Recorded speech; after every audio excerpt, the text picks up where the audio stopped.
हाय beautiful souls, कैसे हैं आप सब। आई होप कि आप सब अच्छे होंगे। तो आज मैं बताने वाली हूँ कि जैसे कि आपने वीडियोस में देखा होगा जिसमें कि ये बताया जाता है कि कुंडलिनी जागरण में आपको ये गलती कभी भी भूलकर नहीं करनी चाहिए और कुंडलिनी जागरण के फ़ायदे और नुकसान के बारे में बताया जाता है ना। तो आज मैं इन्हीं दो बातों को क्लियर कर देने वाली हूँ। तो सबसे पहले मैं ये बताऊँगी कि जैसे कि आपने वीडियो में देखा होगा कि बहुत से ऐसे वीडियोज़ होते हैं जिनमें कि ये बताया जाता है कि कुंडलिनी जागरण में अपने चक्रों को एक साथ जागृत करने की भूल कभी ना करें।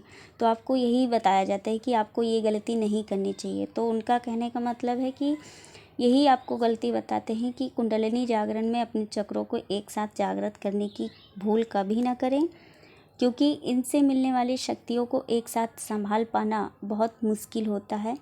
सभी चक्रों को पहले एक एक करके साधना सीखना चाहिए, है ना।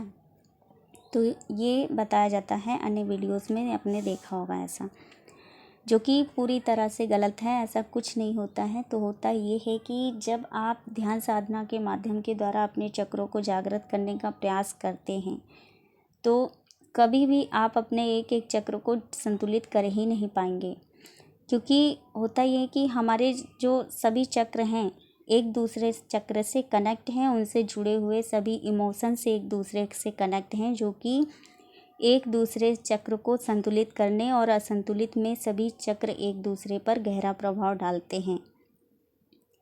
क्योंकि आपने देखा होगा कि जब आपका मूलाधार चक्र असंतुलित होता है तब आपके साथ ये बातें होती हैं कि आप डर को महसूस करते हैं, डाउट में होते हैं, आप नकारात्मक विचारों से ऊर्जा से घिरे हुए होते हैं, ओवर थिंकिंग बहुत होती है, इनसिक्योर रहते हैं और लो एनर्जी में रहते हैं, भोग विलास ऐसी बातें होती हैं, है ना, जिनका सीधा कनेक्शन आपके मूलाधार चक्र से और आपकी थर्ड आई से जुड़ा हुआ होता है ना। और साथ ही साथ इनसे पहले के सभी चक्रों से भी जुड़ा हुआ होता है।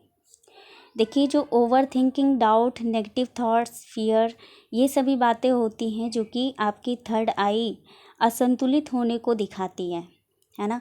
और जब ये सभी बातें कंट्रोल में आने लगती हैं तब आपके सभी चक्र संतुलित होने लगते हैं, है ना। तो आपको करना क्या चाहिए, आपको सभी चक्रों पर एक साथ ध्यान करना चाहिए, यानी कि सभी चक्रों पर एक साथ जब ध्यान करते हैं और जब आप अपने सभी चक्रों पर ध्यान करते हैं तो आपके सभी चक्र सबसे पहले संतुलित होते हैं, है ना।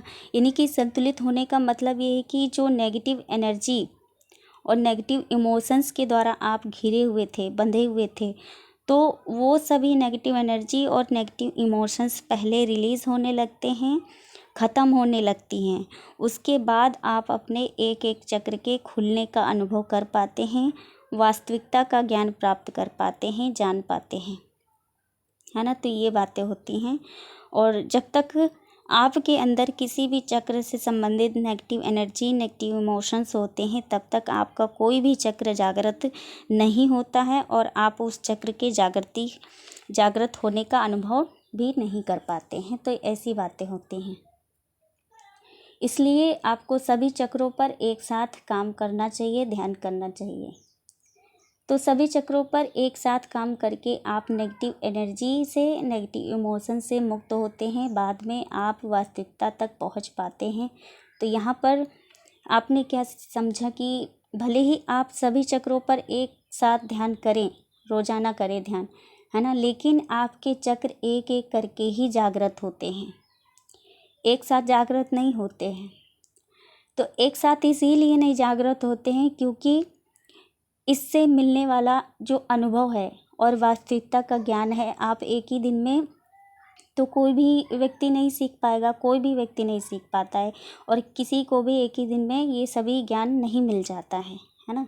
क्योंकि कोई भी मनुष्य एक ही दिन में कुछ भी नहीं सीख पाता है और परिपक्व नहीं बन सकता है। इसीलिए सभी अनुभव और वास्तविकता का ज्ञान आपको धीरे धीरे सिखाया जाता है, दिया जाता है, ताकि आप गहराई से सभी चीज़ों को समझ सके, अनुभव कर सके। और यही वास्तविकता का ज्ञान और सच्चा अनुभव ही आपकी शक्ति बनती है ना। शक्ति कोई आपको इस तरह से नहीं दी जाती है, जैसे कि बताया जाता है कि आपको शक्ति नहीं संभाल पाएंगे, है ना। तो देखिए, शक्ति आपको इस तरह से नहीं दी जाती है कि आप सूखे मैदान को हरा भरा कर दें और पानी को अमृत बना दें। शक्ति आपका सच्चा अनुभव और वास्तविकता का ज्ञान ही आपकी शक्ति बनती है, जो दूसरों की प्रेरणा बनती है और उनका जीवन परिवर्तित होने में सहायता प्रदान करती है, उनको सच्चाई की राह दिखाती है, वास्तविकता तक पहुंचने में और ईश्वर को जानने में सहायक होती है ना। तो यही होती है असली शक्ति। चिन्ह और चमत्कार नहीं होती है असली शक्ति। चिन्ह चमत्कार तो देखिए दुष्ट आत्मा भी करती है, लेकिन वो सभी का जीवन कैसा ले जाती है, अंधकार में बना देती है। लेकिन ईश्वर क्या करते हैं, ईश्वर की शक्ति ऐसी होती है जो आपको आपसे पहचान करवाती है, आपको नया बनाती है, आपको फिजिकल, इमोशनल, मेंटल और स्पिरिचुअल लेवल से भी मजबूत बनाती है, पावरफुल बनाती है ना। लेकिन दुष्ट आत्मा की शक्ति कैसी होती है, आपको आपसे ही दूर कर देती है, आपको सभी लेवल से तोड़ देती है, अंधकारमय बना देती है।